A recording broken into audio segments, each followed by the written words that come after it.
طلاب يعني بالنسبة للجدول التربيعي والتكعيبي لازم تعرفون شلون تحللون. شنو التحليل؟ التحليل يعني مثل القسمة، خط مثل هذا والرقم اللي تريدون تحللونه. اوكي. الجدول التربيعي لازم تعرفون الشكل مالته يكون هيك، هذا شكله. اوكي، هذا شكل الجدول التربيعي. زين، شلون اميز بين الجدول التربيعي والتكعيبي؟ تشوفون هنا رقم مال التربيع ما مكتوب، 2 ما مكتوب وما يحتاج ينكتب، فهو مبين الجدول التربيعي ما ينكتب. التكعيبي لا، التكعيبي ينكتب فوقه 3 صغيرونه. اوكي. زين، شلون احل الجدول التربيعي والجدول التكعيبي؟ طلاب من تريدون تحلون جدول تربيعي او تكعيبي لازم تباعون على العدد الاحاد مالته. هسه احنا مباشرة لما راح نجي على جدول 4، جدول التربيع مال 4 ايش قد؟ طلاب راح تعرفها قبل تقول 2. زين شو عرف 2؟ طلاب يجي يحلل، من تجي تحلل 4، الأربعة عدد زوجي. احنا شو اتفقنا؟ قلنا العدد لازم شنو؟ الآحاد مالته زوجي. هسه هذا هنا بس عدد واحد 4، ايش قد؟ زوجي. زين هو شنو العدد الزوجي؟ العدد الزوجي هو عدد يقبل القسمة على 2 بدون باقي. 4 يقبل القسمة على 2 اي، وبدون باقي اي. 4 كم؟ 2 2 والباقي 0. اوكي. فهسه اجي احلل 4، الأربعة احللها على من؟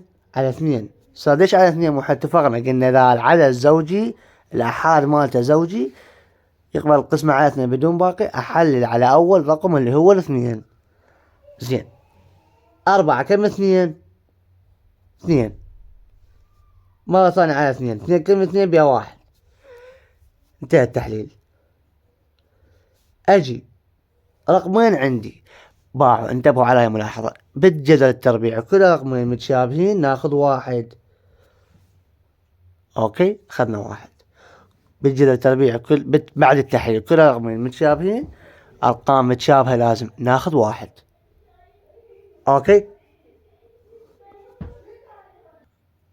اوكي، فهسه نزلت قبل 2 جدول التربيعي مال 4 2. زين مال 16، هسه من اقول لك جدول التربيع مال 16 ايش قد؟ ما تعرفون، تجين تحللين. شو هسه هنا انا كاتب 16، نجي نحلل.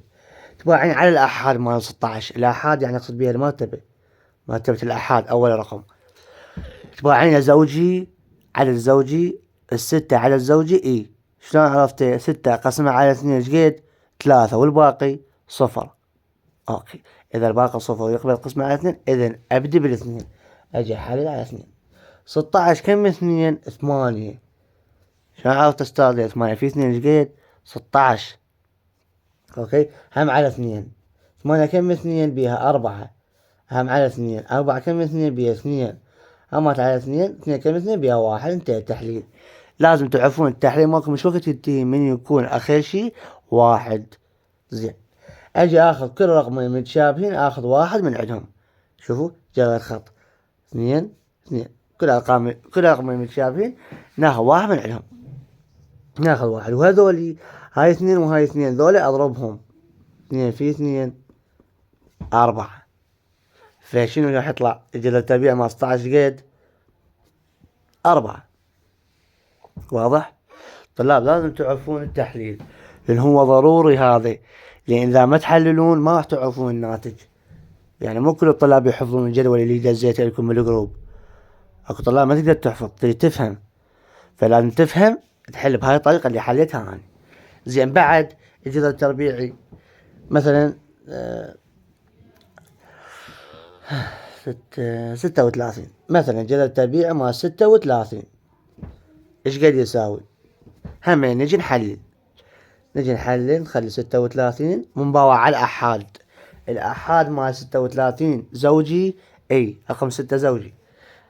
شلون عرفت؟ نقسمه على 2 وما يبقى باقي، نبدأ بالاثنين. معطوه على الزوجي نبدأ بالاثنين. 3 كم؟ 2 بيها 1. ايش قد بقى 1. وين اخليه من 6 بس صغيروني. اعتبرها ايش قد؟ اعتبرها 16. 16 كم؟ 2 بيها 8. اوكي. 16 كم 2 بيها 8. هسه ايش قال 18؟ 18 كم 2 9 على 2. 18 كم 2 بيها 9. صار عندي فردي. هم ابقى على 2. حتقول استاذ هنا هم ابقى على 2 اني اقسم. لا ما يصير تقسم على 2. زين شو اسوي؟ على 3. ليش على 3 استاذ؟ يعني فردي. التسعة فردي لو زوجي؟ فردي. شلون عرفت 9 تقسميها على 2 ايش قد بيها 4 ويبقى 1. فهذا ما يفيدني. هسه انا هنا حللت مالتين على 2 وطلع الناتج فردي. اجي احلل على 3. 9 كم 3؟ 3 على 3. 3 كم 3 بيها 1. انتهى التحليل. شو اتفقنا احنا بالجدول التربيعي؟ كل رقمين متشابهين ناخذ 1 من عندهم. فاجي هاي 2 وهاي 2 ناخذ 1 2. هاي 2 وهاي 2 ناخذ 3. شو راح يصير؟ راح يصير 2 ب3. يعني 2 في 3 6. الجدول التربيعي مال 36 6. وصحيح لأن 6 في 6 36. اوكي هذا الجدول التربيعي. التكعيبي طلاب بالعكس. التكعيبي تاخذون كل 3 ارقام متشابهة. هسه احنا مو كنا بالتربيع نحلل ناخذ كل رقمين متشابهين. اي بالتكعيبي ناخذ كل 3 ارقام متشابهة. نجي مثلا هسه عندكم مثلا جدول التكعيبي مال 8. الجدول التكعيبي مال 8 ايش قد؟ ما اعرفه. اجي احلل نخلي 8 ونبدأ باو على 8 عدد زوجي لو فردي زوجي يقبل القسمة على اليمين على 2. اي يقبل القسمة على 2 وبدون باقي. فابدأ بالاثنين. راح يصير 8 كم 2 بيها 4 على 2. 4 كم 2 بيها 2 على 2. 2 كم 2 بيها 1. انتهى التحليل. اوكي فأنا انتبه. هذا 8 هو قايل جدول تكعيبي. اذا اخذ كل 3 ارقام سوية اخذ 1. فجدول تكعيب مال 8 2. وصحيح لأن 2 في 2 في 2 يساوي 8. 2 في 2 4 في 2 8. تمام طلاب. وبقية الأمثلة وبقية الأرقام هم نفس الشيء. ولازم تميزون طلاب. احتمال يجيكم باكر هالشكل. لازم تميزون بين التكعيب والتربيعي اللي هو هذا العدد الوحيد يدوخ الطلاب. يا هو الجدول التكعيبي التربيعي مال 64. باع طلاب التربيعي ايش قد؟ 8. والتكعيبي مال 64 4. لازم تميزون. زين استاذ شلون عرفت؟ هسه راح اجي احللهن واشوفكم شلون عرفت. تمام. انا شريد اعيد الجدول التربيعي مال 64 تربيع طلاب. فلازم شو اخلي ببالي؟ اذا الجدول التربيعي لازم اخلي ببالي انه كل رقمين متشابهين اخذ 1 من عندهم. الجدول التربيعي مال 64. اجي احلل 64 على من احللها؟ على 2. شو ليش على 2؟ لان الاحاد مالته زوجي. رقم 4 زوجي لو مو زوجي؟ زوجي. فاجي على 2. 6 كم 2 بيها 3. 4 كم 2 بيها 2. همات على 2. 3 كم 2 بيها 1 ويبقى 1 اخليه يم 2 صير 12. 12 كم 2 بيها 6 على 2. 16 كم 2 بيها 8 على 2. 8 كم 2 بيها 4 على 2. 4 كم 2 بيها 2 هم على 2. 2 كم 2 بيها 1. انتهى التحليل. طلاب هذا جدول تربيعي. شو راح يصير عندي؟ لازم كل رقمين متشابهين ناخذ 1 من عندهم. 2 2 2. شو راح يصير عندي؟ راح يصير 2 في 2 في 2. هذول نضربهم ذولي.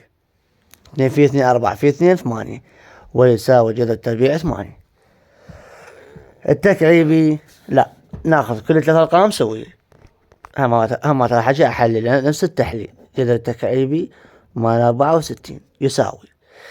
نجي نحلل 64 على 2 بيها 32. نفس التحليل. على 2 بيها 16. على 2 بيها 8. على 2 بيها 4. على 2 بيها 2. على 2 بيها 1. انتهى التحليل.